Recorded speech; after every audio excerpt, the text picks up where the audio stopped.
Welcome to Monk's Moon Temple. Please, come in and settle. There's a chair by the window, or you may lie down on the soft mat. However you are, wherever you are, just arrive here now. Let the sounds around you become a distant murmur. Let your eyes soften. Feel the weight of your body being gently pulled towards the earth. You are safe here. We are going to take a very long, very gentle walk through a quiet forest of understanding tonight. This is not about learning something new, but about remembering something ancient within you. A remembering of your own wholeness. It often begins with a whisper. A subtle sense that you are on the outside of a window, looking in at a warmth you believe is meant for others. The whisper says, "Why not me?" It grows into a story we tell ourselves in the dark, a narrative woven from half-glances, unreturned messages, and the echoing silence where affection should live. We build a home in this story of waiting. We furnish it with hope and call it patience. We hang pictures of potential futures on its walls. But the foundation is not solid ground. It is shifting sand, the sand of another person's fleeting attention. And Buddhism has a clear, unflinching word for this: attachment. Not love, but attachment. The quiet, desperate hope that if we stand still long enough in the cold, the door will finally open. But the Buddha did not teach us to stand frozen in hope. He taught us to look at the closed door with clear eyes, and then, with profound courage, to turn around. To see that the vast, open sky has been behind us all along. The journey we begin tonight is that turning around. Let me share with you a story from my own early days of seeking. I was very young, maybe 20, and I found myself heartbroken. I believed a particular person held the key to my happiness, and they had walked away with it. I felt a physical emptiness, a coldness in my chest. In my confusion, I went for a long walk in a winter forest. The ground was frozen, the trees bare. I came upon a small, half-frozen stream. In the very center of the stream, trapped in a clear pane of ice, was a single, beautiful autumn leaf, red and gold. It was perfectly preserved, stunning, yet utterly stuck. It could not move with the current. It could not sink and decompose to feed the earth. It could not fly free. It was suspended, a prisoner of the very thing that showcased its beauty. I stood there for a long time, shivering, seeing my own reflection in the ice around that leaf. I saw how I had frozen a moment, a feeling, a person, in my own mind. I had made them into a perfect, preserved artifact, the idea of what could have been. And in doing so, I had trapped my own life's flow. I was that leaf, beautiful in my grief, but going nowhere. Buddhism teaches that attachment is exactly this, the freezing of life around a fixed idea. It is the refusal to let the current of reality flow, because we are clinging to a single, beautiful snapshot of the past or a fantasy of the future. We fear that if the ice melts, the leaf, the memory, the hope, will be lost forever. But the truth the stream knows is this. Only when the ice melts can the leaf continue its journey, becoming part of the soil, part of the tree, part of life again. Letting go is not the destruction of the leaf. It is the returning of it to the flow of existence. That day, I learned that my heart was not the frozen leaf. It was the whole, flowing stream. And streams do not beg ice to form, they simply keep moving, wearing away all that is rigid in their path. If this story speaks to you, if you feel a thawing beginning somewhere inside, consider subscribing to Monk's Moon Temple. It is a way of choosing to return to your own flow, and it allows us to create more of these sanctuaries of words together. You are welcome here. Now, let's talk about one of the most important distinctions you will ever make: the difference between the clean, clear water of love and the thick, sweet syrup of attachment. We so often confuse them. We are taught that jealousy is passion, that anxiety is depth of feeling, that possession is commitment. Buddhism draws a bright, unwavering line. Love is freedom. It is a wide, open meadow where another person can run, dance, or sit in stillness, and you rejoice in their freedom because your own joy is not contingent upon their specific location in your field. Love says, "Your existence gladdens me." It is rooted in a sense of inner fullness. Attachment is control. It is a small, tidy garden with a tall fence. It says, "You must grow here, in this specific spot, in this specific way, so that I may feel secure and my garden may look complete." Attachment is rooted in fear, the chilling fear of emptiness, of aloneness, of facing the untouched soil of your own soul without someone else's flowers to distract you. When your entire emotional day is dictated by whether a message arrives, that is not love. That is attachment masquerading as care. When you tolerate coldness, disrespect, or ambiguity because the terror of their absence feels greater than the daily pain of their presence, that is not love. That is fear negotiating with your soul's dignity. Attachment is a master of disguise. It often wears the robes of virtue. We call it being loyal, when we are really just being too afraid to be disloyal to the fantasy. We call it being patient, when we are really just being in a state of suspended animation, waiting for a different reality to appear. We call it fighting for us, when we are the only one on the battlefield, fighting the ghost of a relationship that the other person has long since left. The Buddha warned against attachment not to make us cold, but to make us clear. He wanted us to experience love in its pure, untethered form, because only that love brings peace. Attachment corrupts. It turns a sacred connection into a silent transaction. I will endure this pain, so you will give me security. I will shrink myself, so you will give me space in your life. This is barter, not communion. Love gives. It does not trade. I remember a man who visited the temple, his eyes hollow with exhaustion. He said, "I love her more than anything.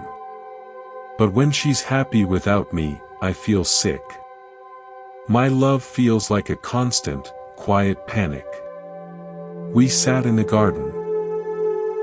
After a long silence, I asked, "Is the panic for her well-being, or for the survival of your idea of us?" He looked at the ground, and his shoulders shook. He saw it. His love was a beautiful birdcage. He wasn't concerned for the bird's song, he was terrified of the emptiness of the cage if it flew away. That is the core of attachment. I need you to be a certain way so that I can be okay. Choosing yourself means having the gentle courage to ask, does this connection make me feel more like myself, or less? More expansive, or more confined? The honest answer to that question is your truest guide. Let us go deeper now, into a place that feels uncomfortable but holds the key. We must speak of dignity. There is a hard, clean truth that most of us spend our lives trying to decorate with excuses. It is this: you cannot be chosen while you are begging. The moment you fold your own worth into a question mark and hold it out for someone else to answer, the balance is gone. The sacred exchange of mutual seeing is broken. Buddhism teaches the principle of right action, action that springs from self-respect and alignment with truth. Begging, in all its subtle forms, is a violation of this principle. It is action that springs from fear, and fear always leads us away from ourselves. Begging does not always look like weeping on your knees. Sometimes it is quiet, polite, almost invisible. It is you always being the first to text. It is you accepting, "I'm busy," as a permanent climate instead of a passing weather pattern. It is you listening to long, convoluted explanations for simple neglect and nodding as if it makes sense. It is you showing up, emotionally and physically, to a place where you are merely tolerated, mistaking presence for progress. On the surface, it looks like loyalty. Underneath, it is desperation wearing a mask of patience. Buddhism sees this with clear-eyed compassion. Any action rooted in the fear of loss is misaligned. When you beg to be chosen, you are broadcasting a message louder than any words: my value is negotiable. My peace is conditional on your presence. I will stay even if I must leave parts of myself at the door.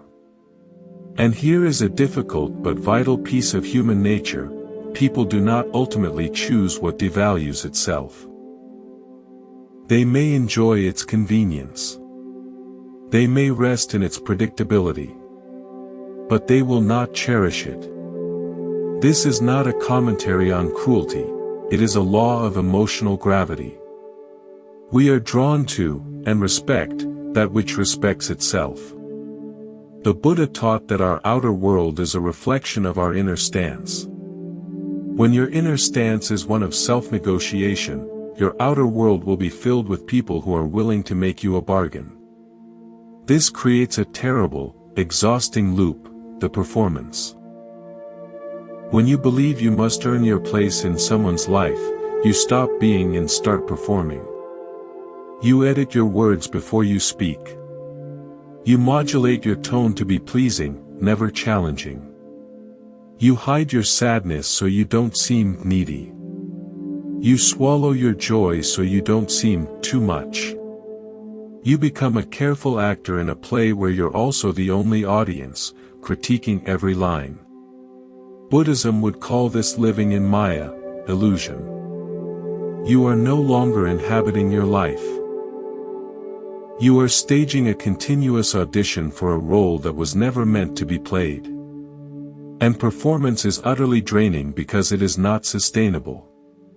The mask will slip. The real you will gasp for air. I recall a woman, a brilliant artist, who fell into this performance with a man who was emotionally remote. She loved vibrant colors, loud laughter, and philosophical debates late into the night. But he found it intense. So, she softened her palate.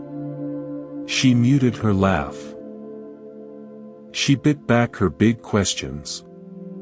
Her apartment, once bursting with her chaotic, beautiful creations, became minimalist, serene, and empty. She painted what she thought he would like: calm seascapes, muted abstracts. One day, she showed me a piece. It was technically perfect, but it had no soul. I feel nothing when I look at it, she whispered. I asked her, who were you painting for? She knew. She was begging for his approval with every careful brushstroke, and in the process, she had annihilated her own artistic voice, the very thing that made her who she was. The tragedy was not that he didn't choose her. The tragedy was that, in her begging, she had stopped choosing herself. She had traded her vibrant, authentic self for a ghost of a chance. The Buddha taught that the path to peace is the middle way, not extreme indulgence, not extreme austerity. What she was doing was an extreme austerity of the spirit, starving her true nature in hopes of being fed crumbs of attention. There is another painful layer. People can sense when they are being begged from, even if it's never said aloud. They feel the unspoken pressure, the weight of your expectation, the imbalance in the emotional ledger. This energy, instead of drawing them closer, often pushes them away. Not because you are unworthy, but because desperation repels. It feels heavy, like a responsibility they never asked to carry. Buddhism teaches that clinging suffocates the very thing it tries to hold.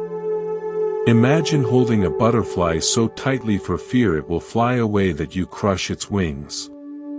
The open palm is the only hand that can truly receive. Choosing to stop begging, therefore, is not an act of aggression or a punishment toward the other. It is the most profound act of self-respect. It is you, quietly reclaiming your posture. You stop explaining your worth. You stop chasing clarity that has already been shown to you in their consistent actions, or lack thereof. You stop offering full-hearted commitment to someone who offers hesitant convenience. This shift is internal first. It is the decision, I will no longer abandon myself to prove my love for you. Many people fear, if I stop begging, I will lose them completely. Buddhism would ask you to look at that fear with honesty. You have already lost the reciprocal connection you crave. What you are truly afraid of losing is the illusion, the fantasy that your effort, your patience, your performance might still change the outcome. Letting go of begging is terrifying because it means letting go of that false hope. And false hope is one of the most seductive and dangerous forms of suffering, because it keeps you trapped in a waiting room, forever postponing your life. When you stop begging, you create a profound stillness. And in that stillness, truth becomes undeniable. Either the other person, sensing the shift in energy, steps forward willingly, openly, and clearly, or they fade away. Both outcomes bring a gift. The first brings the possibility of a real, balanced connection. The second brings the crystal-clear closure of their exit. Buddhism values clarity over comfort every single time. Comfort keeps you asleep in the dream. Clarity is the gentle, sometimes cold, water that wakes you up to what is real. There is an immense, quiet dignity in stepping back without drama, without bitter speeches, without final ultimatums. You simply stop offering your precious self where it is not received, honored, and cherished. This is not a game. It is the end of a long, silent war against your own soul. Now, let us turn our gaze to a concept that is often deeply misunderstood: loneliness. We have been taught to fear it, to see it as a sign of failure, a void that must be filled at any cost. So we run from it. We fill our ears with noise and our schedules with people, and we cling to connections that leave us empty, all to avoid the quiet. Buddhism offers a radical, liberating reframe. It asks, what is more corrosive, the temporary ache of honest loneliness, or the permanent, slow decay of self-betrayal? Loneliness is a feeling. It is a wave that passes through the heart. It is human, natural, the emotional weather of a soul between attachments. Self-betrayal, however, is a habit. It is a choice, repeated daily, to ignore your own intuition, to silence the quiet voice that says, "This hurts," to abandon your own needs on the altar of keeping someone else nearby. Feelings pass. Habits shape who you become. When you stay where you are not chosen, you are not choosing love. You are choosing the avoidance of loneliness. And you are telling yourself small, terrible lies to make it okay. It's not that bad. I'm being understanding. Love is about sacrifice. Beneath these stories is the raw truth: you are leaving yourself to avoid being left. Buddhism sees this avoidance of discomfort as a primary engine of suffering. Loneliness does not mean you are broken. It means you are in a space of transition. It means you have an opportunity, a painful one, but an opportunity nonetheless. To meet yourself without distraction. All beings pass through periods of solitude. The question is not how to escape it, but how to relate to it. You can treat it as a punishment, a sentence to be endured. Or you can treat it as a purification, a clearing of the smoke so you can see the flames of your own spirit clearly. There is a hidden arrogance in our frantic avoidance of loneliness. It assumes that being alone with oneself is a worse fate than being disrespected, diminished, or unseen in company. Buddhism gently but firmly rejects this. Solitude offers clarity. Self-betrayal clouds your perception until you can no longer see your own thoughts through the fog of justification, doubt, and self-blame. When you are alone, you can hear your own heart. When you betray yourself, your mind becomes a crowded, noisy courtroom where you are always on trial. I want to tell you a story about a potter.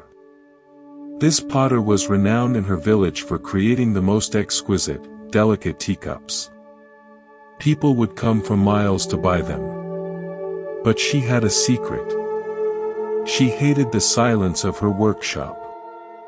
The quiet hum of the wheel, the sound of her own breathing, it felt like loneliness to her. So, she began to invite people in. Friends, neighbors, travelers. Her studio was always full of chatter and laughter. And slowly, her teacups began to change. They became slightly thicker, less refined. The delicate curves grew clumsy. They were still lovely, but they had lost their transcendent quality. She didn't notice at first, until a long-time customer gently asked, "What has changed?" "The cups are still beautiful, but they no longer have you." The potter was confused. She worked harder, but the magic was gone. Finally, exhausted, she asked everyone to leave for 1 week. For 7 days, she sat in the utter silence she had feared. She cried from the loneliness of it. But on the 3rd day, she heard the clay speak to her again. She felt its needs in her hands. By the 7th day, she threw a cup that was so perfect, so hers, it brought tears to her own eyes. The silence wasn't emptiness. It was the space where her true craft lived. The chatter had been a betrayal of her art, and of herself. This is what we do. We fear the silent workshop of our own souls, so we invite in distractions. People who do not value us, dramas that make us feel alive, endless scrolling that numbs the quiet. And in doing so, we betray the delicate, unique art of creating our own life. Our cups become generic, made for an audience, not from essence. Loneliness, that silent workshop, is where you rediscover your own hands, your own clay, your own design. People often ask in fear, but what if I let go and end up alone forever? Buddhism answers with clear-eyed compassion. You are already alone when you are with someone who does not truly see you. Emotional abandonment within a relationship is a deeper, more confusing loneliness than physical solitude. One isolates your body, the other isolates and confuses your soul. Solitude, by contrast, returns you to yourself. It strips away the distractions and forces you to sit with what is real, not what you hope for. This is why it is frightening. But Buddhism sees this ground as fertile. Monks and seekers have intentionally sought solitude for millennia, not to escape life, but to see it, and themselves, without distortion. Self-betrayal keeps you small. You begin to measure your worth through the cracked mirror of someone else's behavior. Their silence becomes your verdict. Their inconsistency becomes your internal chaos. Buddhism calls this ignorance, not stupidity, but a forgetting of your intrinsic, unchanging value by outsourcing its measurement to another person. Loneliness, when walked through with awareness, returns that measurement to you. It asks the honest questions: what do I truly want? What actually brings me peace? What drains my spirit?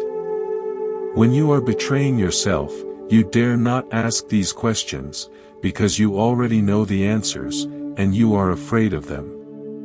Choosing the honest pain of loneliness over the silent damage of self-betrayal is the path of integrity. One hurts cleanly and then heals. The other infects, leaving residues of resentment, bitterness, and a deep mistrust of yourself. Healing that self-betrayal takes far longer than enduring a season of solitude. If you must choose between the two, choose the pain that leaves your soul intact. Because being alone with yourself is survivable. Living a life against yourself is a slow spiritual death. The Buddha's path is always toward awakening, and you cannot awaken while you are asleep to your own worth, pretending in another's shadow. Let us now speak of something practical, something you can feel in your daily interactions. It is a teaching that removes the last place to hide, because it takes the focus entirely off what others are doing, and places it squarely, and compassionately, on what you are allowing. Buddhism does not frame this as blame. It frames it as responsibility. And in that reframing, there is immense power. The Buddha taught the law of karma not as a system of punishment, but as the natural law of cause and effect. It is simple, like gravity. When you tolerate neglect, you are not being kind. You are planting a seed. The effect, the consequence, is not that the other person magically becomes more attentive. The consequence is that the pattern of neglect deepens. What you allow becomes the rule. What you excuse becomes the standard. Most of us mistake tolerance for kindness, for peacekeeping. Buddhism invites us to look deeper. Tolerance without awareness is self-harm. When you repeatedly stay quiet about what hurts you, you are not being peaceful. You are being avoidant. You are trading momentary comfort for a long-term erosion of your own boundaries. And boundaries are not walls meant to keep people out. They are clarity. They are the visible expression of how you relate to yourself. And people, whether consciously or unconsciously, take notes. If you accept being an afterthought, you teach others that your time is optional. If you accept breadcrumbs of affection, you teach others you don't require a full meal. If you stay after being disrespected, you teach others that respect is not a requirement for your presence. This teaching is about alignment, not control. Buddhism emphasizes right action, acting in ways that reduce suffering, not reinforce it. When you stay in a dynamic that harms your spirit, you are reinforcing suffering. You are suffering, and you are also allowing the other person to remain unconscious of their impact, which is a form of suffering for them, too. Your silent tolerance becomes permission for them to stay asleep to their own behavior. Many people harbor a secret, hopeful delusion, that by tolerating more, by suffering quietly, they will be rewarded. That their patience will be seen as noble and will finally inspire change. Buddhism is clear. People do not change because you suffer quietly for them. People change when awareness interrupts their behavior. Your silence is not awareness. Your silence is permission. A difficult but vital truth is this: people often treat you as you treat yourself. If you consistently ignore your own discomfort, others will learn to ignore it too. If you dismiss your own needs as too much, others will learn to dismiss them. Your internal conditions shape your external experiences. When your inner stance is one of self-neglect, your outer world will reflect that back to you in the form of people who neglect you. This erosion has a profound cost. It severs your connection to your own intuition. Each time you feel a knot in your stomach, a tightening in your chest, a whisper that says, "This is wrong," and you override it with a thought like, "I'm probably just overreacting," you are sanding down the needle of your inner compass. Over time, you become spiritually disoriented. You no longer trust your own feelings. You ask friends, "What should I do?" You search for answers outside, because the voice inside has grown too faint to hear. This is why the Buddha placed such emphasis on mindfulness. Mindfulness is the practice of bringing a gentle, non-judgmental awareness to the exact moment discomfort arises. Not days later when resentment has built into a mountain, but in the very instant your body tenses, your breath shortens, your mind begins its frantic justification of something that feels off. That moment is a sacred threshold. That is where suffering can be interrupted before it takes root. I knew a gardener, a man with the greenest thumb you could imagine. His garden was a paradise, but it was constantly being invaded by a neighbor's invasive, creeping vine. The vine would sneak under the fence and choke his flowers. Every week, the gardener would sigh, see the new tendrils, and simply trim them back to the fence line. He didn't want to cause conflict. He told himself, "It's just a little vine. It's not worth the argument." But the vine grew thicker and more aggressive. It required more and more of his time to manage. His beautiful flowers began to struggle, deprived of sunlight and space. One day, a friend saw him wearily trimming yet again and said, "You know, by cutting it back to the fence, you're just teaching the vine exactly how far it can go. You're not stopping it, you're defining its permitted territory." The gardener was stunned. He had thought he was being peaceful, but he had simply been drawing a very clear, consistent line that the vine learned it could cross every single week. His tolerance had become the blueprint for its invasion. The next day, he did the difficult thing. He dug down, followed the vine to its root on the other side of the fence, and removed it entirely. It was harder work up front. It required a difficult conversation with the neighbor. But it ended the war. His garden finally knew peace because he stopped tolerating the source of the chaos. We are all that gardener.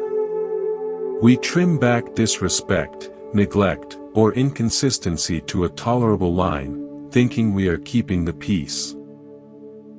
But we are simply teaching the other person, and ourselves, exactly how much unhappiness we are willing to host in the garden of our life. Setting a boundary is not starting a fight. It is ending a silent, draining war of attrition. It is removing the invasive root, not just trimming its symptoms. Buddhism does not promise that boundaries will make everyone stay in your life.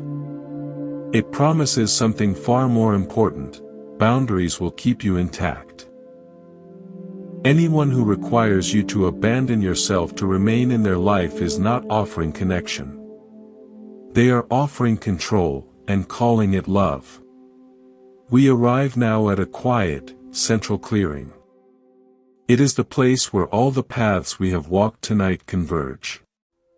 It is the moment of choosing yourself. And there is a beautiful, counterintuitive promise that lives here, one that Buddhism offers not as a theory but as a lived experience. The promise is this. When you choose yourself, peace chooses you. Not later, not as a reward, but immediately, as a natural consequence, like a shadow following a body into the sun. Most of us have it backwards. We believe peace is a destination, a prize we receive after everything finally works out. After they choose us. After the relationship stabilizes. After we get the answer, the commitment, the security. We think peace is the finish line. Buddhism dismantles this belief with gentle, irrevocable logic. Peace is not the finish line. Peace is the ground you stand on when you stop running. It arrives the very moment you cease fighting reality, the moment you end the internal war between what you hope for and what is true. Choosing yourself is the declaration of a ceasefire in that war. Think of where your exhaustion truly comes from. It is rarely from the external event itself. It is from the relentless internal campaign. The campaign headquarters in your mind, mapping strategies, analyzing intelligence, their last text, their tone, launching campaigns of hope, retreating into trenches of despair. The general is tired. The soldiers are weary. This is the suffering.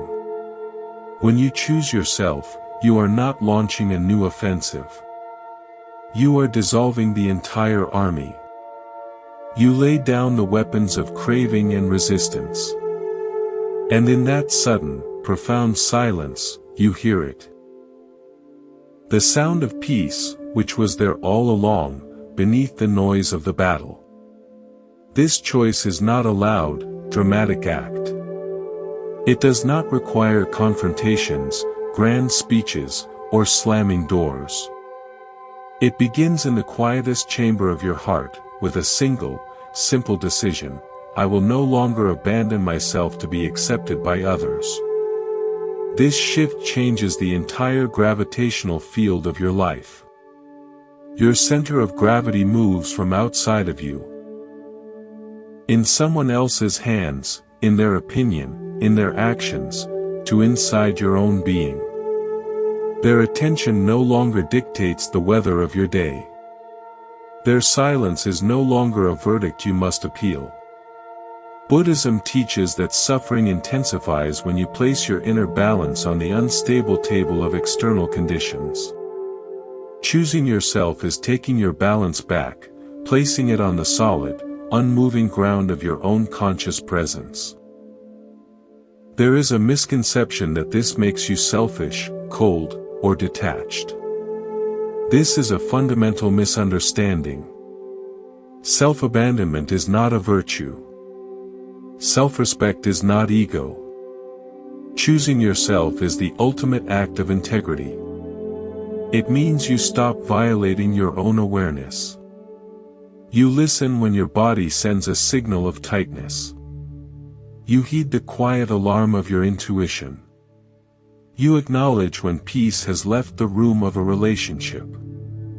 This is not selfishness. This is the wisdom of self-preservation, the deepest kind of love. I remember a student who came to me, a man who was a gifted musician. He played in a band with his closest friends, but for years he had stifled his own musical ideas. His style was expansive, experimental, but the band favored safe, popular covers. Every time he suggested an original piece, it was gently shot down. He loved his friends, so he swallowed his creative voice. He told himself he was being a team player. But a slow bitterness was poisoning him. He was physically tired all the time. His joy in music was dying. One day, after yet another rejected idea, he went home and did something simple. He set up his recording equipment in his closet, just for himself. He played a piece that was entirely his, wild, unconventional, full of his soul. He didn't share it with the band. He didn't plan to ever share it. He played it for the silence, for the walls, for his own heart. And when he finished, he wept. He wasn't weeping from sadness, but from relief. It was the relief of finally hearing his own voice again after years of making it whisper. He had chosen himself, not in rebellion against his friends, but in reunion with his spirit. That act didn't break up the band. It changed his role in it. He started carving out time for his own solo work. And a beautiful thing happened. His energy renewed, his resentment vanished, and he could play the covers with his friends with genuine joy again, because he was no longer betraying his own music to do it. His peace returned the moment he stopped abandoning his song.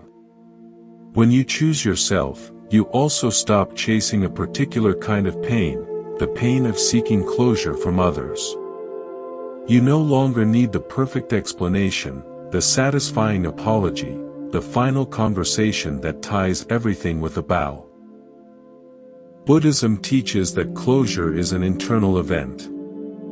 It comes from understanding, not from others changing. The understanding can be as simple as, this situation does not bring peace. Therefore, it is not aligned with my path. That understanding, arrived at through your own clear seeing, is enough. It is a complete sentence. This self-choosing also brings a new kind of vision, discernment. When you are no longer desperate for connection, your eyes clear. You see people not as potential sources of validation, but as they are. You notice who meets you with presence, and who meets you with distraction. You see who gives freely, and who gives with invisible strings attached. Buddhism calls this right view, seeing things as they are, not as you wish, fear, or hope them to be. This clarity protects you. It guides you toward connections that are mutually nourishing, and allows you to release, without drama, those that are not. The promise is not that choosing yourself will magically make others choose you. Buddhism makes no such fairy tale guarantee. It offers something far more reliable and powerful. When you choose yourself, you become less vulnerable to rejection because your sense of wholeness is no longer dependent on being selected. The acceptance of others becomes a welcome bonus, not a necessary lifeline. You realize you are the source. And from that source, everything else flows. We come now to a deep and liberating truth, one that feels like a key turning in a lock you didn't know was there. Buddhism offers a final, gentle blow to one of our most ingrained human illusions, the belief that we are here to be chosen.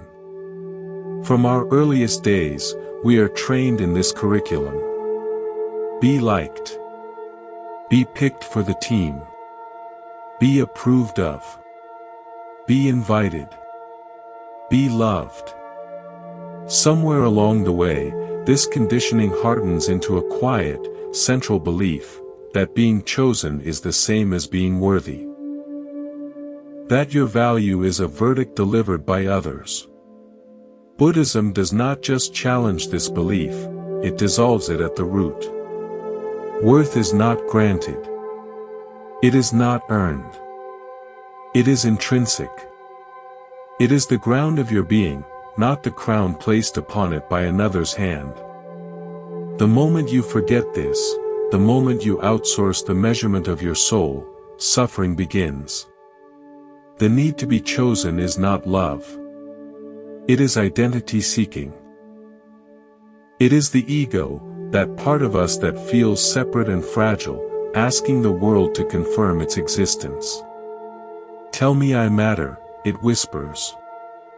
Pick me, so I know I am real. Buddhism calls this avidya, ignorance. Not an insult, but a simple missing of the mark. You are mistaking external recognition for internal truth. And here is the quiet tragedy: no amount of being chosen will ever satisfy that hunger. Why? Because the hunger was never created by others in the first place. It was created by the belief that you are incomplete without their choice. You are trying to fill a hole with the wrong substance. You can pour an ocean of approval into it, and it will still feel empty. Consider this: even if, by some miracle, everyone chose you, if you were universally adored, validated, and approved of, peace would still not be guaranteed. Why? Because the mind that needs to be chosen will always, always, live in fear of being unchosen. Its safety is forever contingent on the next opinion, the next interaction, the next shift in someone else's feelings. This is a prison of endless anxiety. You are only as safe as the next moment's verdict. True awakening, the kind the Buddha pointed to, begins when you stop asking, "Why didn't they choose me?" and you start asking the question that changes everything: why do I believe I need to be chosen in order to be whole? That question turns your entire life inward. It moves you from reaction to awareness, from chasing to seeing. You begin to understand, you were never meant to be chosen by everyone. How could you be? Impermanence ensures it. People are at different stages of their own awakening, with different capacities for presence, different levels of emotional maturity, different paths. Buddhism does not ask you to force harmony where it cannot exist. It asks you to recognize alignment. And to bow out, with grace and without bitterness, where it does not. Trying to be chosen by everyone requires you to fragment yourself. It is a performance of splintering. You soften your truth. You hide your intensity. You mute your laughter. You become a negotiator of your own spirit, bartering away pieces of yourself for scraps of belonging. Buddhism sees this fragmentation as a profound suffering. Every time you split yourself to be accepted, you move further from peace, because peace can only live in wholeness. Wholeness and performance cannot coexist. Let me tell you a story about a bell. In a mountain temple, there was an old, bronze bell. Its sound was legendary, a deep, pure note that seemed to cleanse the air. One year, a famous metalworker visited. He told the abbot, "I can make your bell sound even more beautiful. I have a new alloy. If I recast it, its tone will be sweeter, and it will be chosen by everyone who hears it as the most beautiful bell in the world." The old abbot listened. He then asked the metalworker to wait. That evening, he did not ring the bell for meditation as usual. The silence was profound and unsettling. The next morning, the monks were agitated. Their rhythm was off. The abbot gathered them and said, "For one day, we have missed our bell's true sound. This man offers to change its nature so that it may be chosen as the best by the world. But tell me, does the bell ring to be chosen, or does it ring to be itself?" The monks were silent. The abbot continued, "Its sound is not for competition. It is for calling us home to ourselves. If we change its nature to please more ears, we will gain the world's praise, but we will lose our home." The metalworker left, confused. The bell was never recast. It remained, ringing its own true, deep note, not for the world, but for the souls who knew it as their call to wake up. You are that bell. Your truth, your essence, your authentic sound is not meant for a competition to be the most chosen. It is meant to call you home to yourself. When you try to recast yourself, to be sweeter, more pleasing, more acceptable, you may gain wider approval, but you lose the very note that resonates with your own soul. You lose your home. Being unchosen by someone is often not a judgment of your note, but a revelation of their capacity to hear it. It is information, not injury.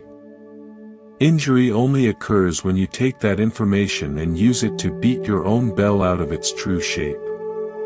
Awakening means you stop taking everything personally, not because you become cold, but because you see more clearly. You understand that people act from their own conditioning, their own fears, their own unfinished healing. You no longer demand that they be different so you can finally be at peace. That demand, that expectation that others must choose you in order for you to be valid, that was the source of the suffering all along. When you awaken, you no longer define relationships by the metric of chosen or not chosen. You define them by a deeper metric: is this true? True to my values. True to my nervous system. True to the quiet, knowing voice within. If a connection requires self-betrayal, it is not true, no matter how intensely it feels like love. This is the final liberation Buddhism points to. You stop needing the world to choose you, because you are no longer asleep to yourself. You are rooted. You are grounded. Your orientation is inward. And from that unshakable place, relationships become beautiful expressions, not lifelines. Some people will choose you. Some will not. Awakening means neither outcome defines you. You were never meant to be chosen by everyone. You were meant to wake up. And once you do, the need to be chosen simply dissolves. Because you finally see who you are, without anyone else's permission. Now we turn to a practice, a shift in stance that is the very engine of the freedom we've been speaking of. It is the end of a silent, exhausting argument. Buddhism presents it without adornment. Freedom arrives when you stop negotiating with reality. At a certain point, your suffering ceases to be about the initial loss, the rejection, the silence. It transforms. It becomes about refusal. A deep, stubborn, often unconscious refusal to accept what has already happened. A refusal to accept who someone has, through their consistent actions, shown you they are. A refusal to accept that a door is closed, that a story has ended, that the answer, though not the one you wanted, has already been given. As long as you keep negotiating, you remain trapped in a hallway between two rooms, belonging to neither. What does this negotiation sound like in the quiet of your mind? It is a committee meeting that never adjourns. Maybe they'll change. Perhaps I misunderstood their intention. If I just wait a little longer, the climate of their heart will shift. These thoughts feel protective, even hopeful. But from the vantage point of Buddhist wisdom, they are not hope. They are subtle resistance. You are not responding to what is. You are arguing with it. And reality does not argue back. It does not justify itself. It simply continues to be what it is, while you expend your life's energy trying to bend it, like trying to bend a river with your bare hands. You exhaust yourself, while the river flows on, unchanged. Freedom begins with a single, profound cessation. You stop asking reality to explain itself to you. When someone does not choose you, reality has spoken. Its language is not words, it is action, or the profound lack of it. When effort is perpetually one-sided, reality has answered. When clarity is perpetually withheld, that very withholding is the clarity. Buddhism teaches that truth is often simple, stark, and plain. The mind is the one that complicates it, weaving elaborate tapestries of maybe and what if, because simple truth is the greatest threat to attachment. Attachment thrives in the fog of negotiation. Clarity dissolves it. Most people do not suffer because they don't understand what is happening. They suffer because they understand it perfectly, and they refuse to accept it. To the ego, acceptance feels like surrender, like defeat. But Buddhism reframes this completely. Acceptance is not surrendering your power to reality, it is reclaiming your power from fantasy. All the energy you have been investing in the negotiation, the mental rehearsal, the analysis, the hopeful planning, that is your power, your life force. Negotiation keeps that energy suspended, trapped in the limbo between hope and disappointment. You are never fully in your pain, because you're still hoping to avoid it, and you are never fully at peace, because the hope is unfulfilled. You are in a state of waiting. And waiting, Buddhism teaches, is one of the most corrosive states for the human spirit. It is a form of living death. The practice of presence is so sacred because presence ends waiting. You are either here, in this breath, or you are lost in an imagined future. There is no peace in the in-between. Another cunning form of negotiation is self-blame. If I were better, smarter, thinner, more, less, they would have chosen me. This seems like humility, but it is still resistance. It is still an argument with reality. It assumes reality made a mistake in letting this person walk away, and if you can just correct yourself, you can correct the outcome. Buddhism compassionately rejects this. You are not here to be chosen by everyone. You are here to see clearly. When you turn another's incapacity to choose you into a judgment of your own worth, you are personalizing what was never personal. You are making yourself the center of a story that is, more often than not, about their limits, their fears, their path, not a referendum on you. Freedom requires you to stop rewriting the past to make it more palatable. You stop reframing disrespect as, they were just stressed. You stop labeling absence as, they're just confused. You stop calling neglect, bad timing. Buddhism teaches that wisdom is seeing without distortion, without the filters of your own craving. The moment you remove those filters, the truth stands revealed. And there is a shocking, unexpected relief in this. Relief because you stop carrying the unbearable burden of trying to fix something that was never yours to fix. You stop managing emotions that aren't yours to manage. You stop holding a space for someone who will not step into it. This is the practice of non-ownership. You do not own another person's capacity, their readiness, their awareness, or their love. To think you do is the height of negotiation, and the source of immense sorrow. Let me share an old parable from the temple archives. A young monk was tasked with keeping the stone courtyard perfectly clean of leaves.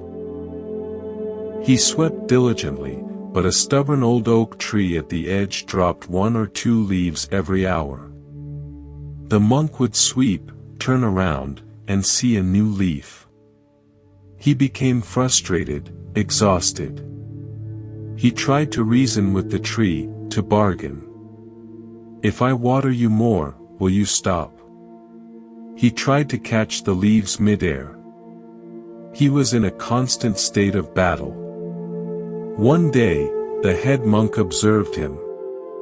He said nothing, simply took the broom and swept the courtyard once, slowly. Then he sat on a bench. A leaf drifted down. Then another. The head monk smiled, watching them land. He did not move. The young monk cried, "But master, the leaves. The courtyard is no longer clean." The old monk replied, "The courtyard is not meant to be permanently clean of leaves. It is meant to be a courtyard, under a tree. Your suffering does not come from the leaves. It comes from your argument with the nature of a tree in autumn. Sweep when it is time to sweep. Sit and watch the falling when it is time to watch. But do not spend your life in a war with the sky. Your negotiation is that war with the sky. The person who does not choose you is simply being the tree they are, following their own nature. Your suffering comes from your insistence that they be a different tree, a tree that does not shed leaves on your clean plans. Freedom is seeing the tree, understanding its nature, and deciding whether you will continue to sweep frantically, or sit quietly and adjust your idea of what a clean courtyard means. Often, freedom means walking to a different courtyard, one where the trees are in harmony with your desire for peace. When you stop negotiating, you reclaim your most precious resource, your attention. It returns from the phantom futures and revised pasts and comes home to your life, your breath, your body, this present moment. This is where freedom is lived, not in the imagined movie of your life, but in the palpable reality of it. There is a deep humility in this acceptance. You stop assuming you know better than life itself what should be happening. You bow, not to a person, but to truth. And that bow is not submission. It is intelligence finally recognizing its limits, and in doing so, finding its true strength. We have walked a long path together through this quiet temple of understanding. We have examined the frozen leaf, the cracked pot, the silent bell, the stubborn vine, the weary gardener, the musician's closet, the leaf-strewn courtyard. Each story, each concept, is a different lantern illuminating the same central truth. It is a truth that is not complicated, but one we spend lifetimes avoiding because it asks for our courage. It is the truth of release. And we must now speak of release not as an ending, but as the only true beginning. Most people believe that letting go is a loss. That in opening your hand, you are losing the precious thing you held.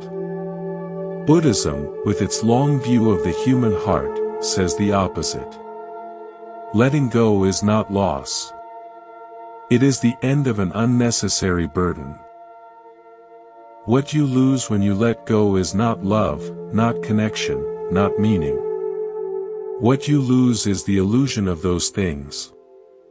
An illusion is incredibly heavy. It is a weight you have carried for so long you mistake it for a part of your body. It drains you slowly, quietly, until you forget what it feels like to stand upright, until you believe the ache in your shoulders is simply what it means to be alive. People cling because they believe that clinging itself is what protects them from pain. They hold the burning coal of a dead hope because they are afraid of the cold emptiness of their hand without it. But the Buddha's imagery is precise. You are not holding something that warms you.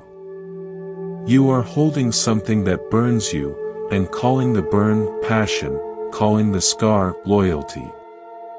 Letting go becomes terrifying when your entire sense of self has become entangled with what you are holding. You're not just afraid of losing the person. You are afraid of losing the version of you that existed in the reflection of their eyes. You are afraid of the future you painted with them in the center. You are afraid the meaning of your story will evaporate. Buddhism understands this fear intimately. That is why it teaches non-attachment not as a cold detachment from life, but as a freedom from false ownership.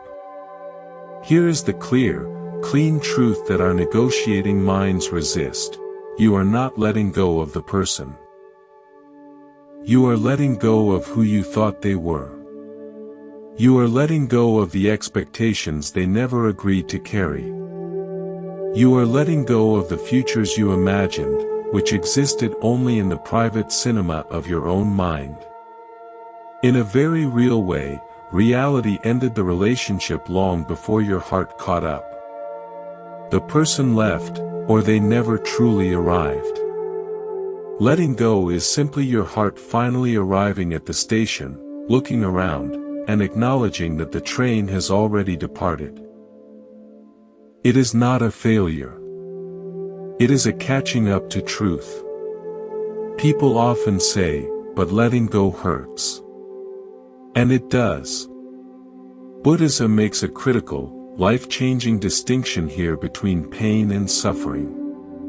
Pain is inevitable. It is the honest ache of acceptance, the visceral feeling of a door closing, the tender bruise of a dream dissolving. It is clean. It is real.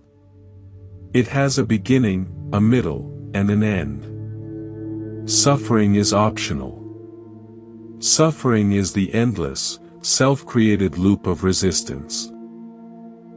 It is the replaying of conversations, the obsessive searching for hidden meanings, the mental bargaining, the refusal to accept the closed door. Letting go hurts once, like removing a splinter. Holding on hurts every single day, like pressing on an infected wound.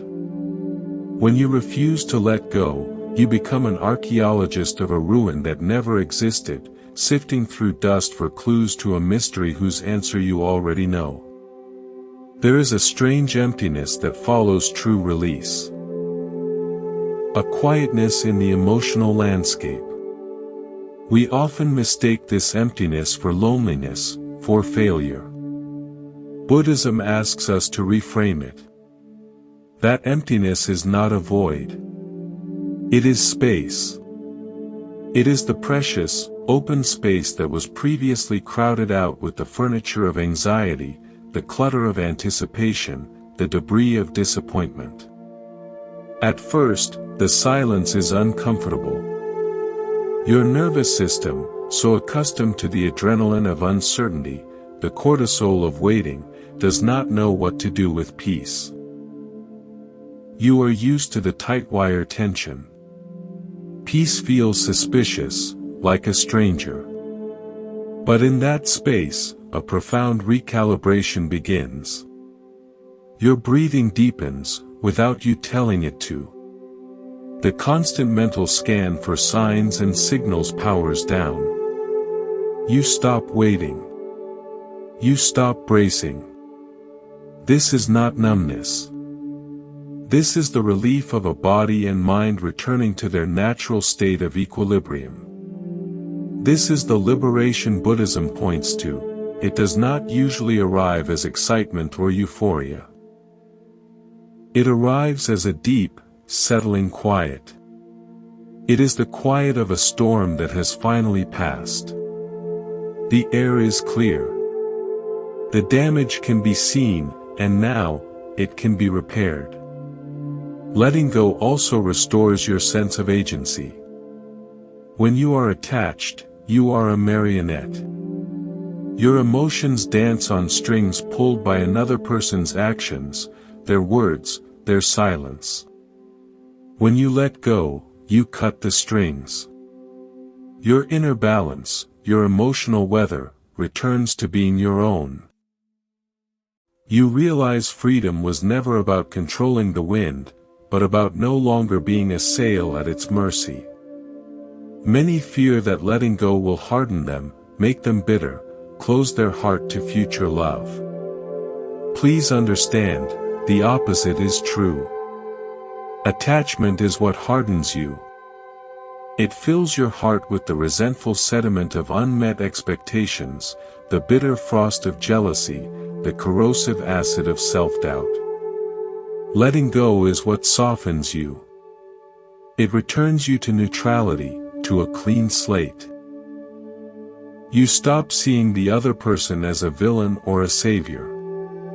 They simply become a human being who walked a stretch of the path with you, and then, when the paths diverged, took their own turn. You can wish them well, from a distance, without needing them to be anything other than what they are. Another quiet realization often follows letting go. You see, with startling clarity, how long you stayed in the doorway after the room had gone dark. How many seasons you wasted watering a plant that had already died at the root. This awareness can bring a sharp sting, not of regret, but of poignant truth. Buddhism welcomes this kind of pain, because it is the pain that sharpens wisdom. You do not use it to shame yourself. You use it to learn. And learning is what prevents the cycle from repeating. You see the pattern, and in seeing it, you are no longer doomed to live it.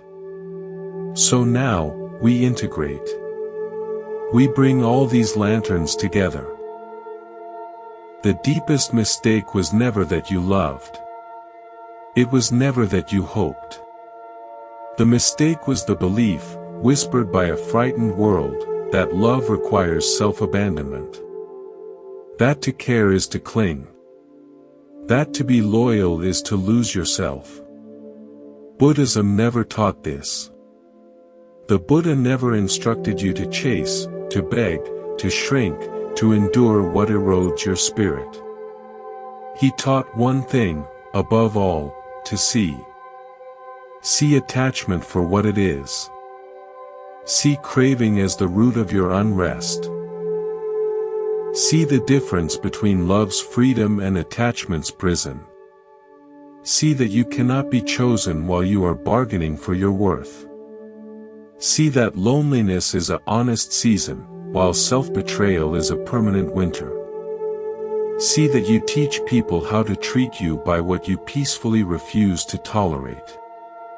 See that peace arrives not when you are chosen, but when you choose yourself. See that you were never meant to be chosen by everyone, only to be awake. See that freedom is the direct result of ending your negotiation with reality. And once you see clearly, you cannot unsee. The illusion loses its power. If someone did not choose you, that was not your failure. But continuing to chase that truth, to build a home in its shadow, to make a shrine of their absence, that was the source of your suffering. Choosing yourself, then, is the ultimate act of alignment with reality. It is not a rejection of others. It is a homecoming to your own life. It is saying yes to the truth, and in doing so, allowing all that is false to fall away. As you leave this temple tonight, carry this simple knowing: you do not need to orchestrate your release. You only need to stop resisting it. When a wave of grief comes, don't tell it shouldn't be there. Feel its cold swell, and know it will pass. When a memory surfaces, don't chase it into a fantasy. Observe it like a cloud crossing the sky of your mind. Your job is not to control the weather of your heart. Your job is to be the sky that holds it, vast, accepting, and fundamentally unchanged by whatever passes through. The Buddha never asked you to be chosen by the world. He asked you to wake up to yourself.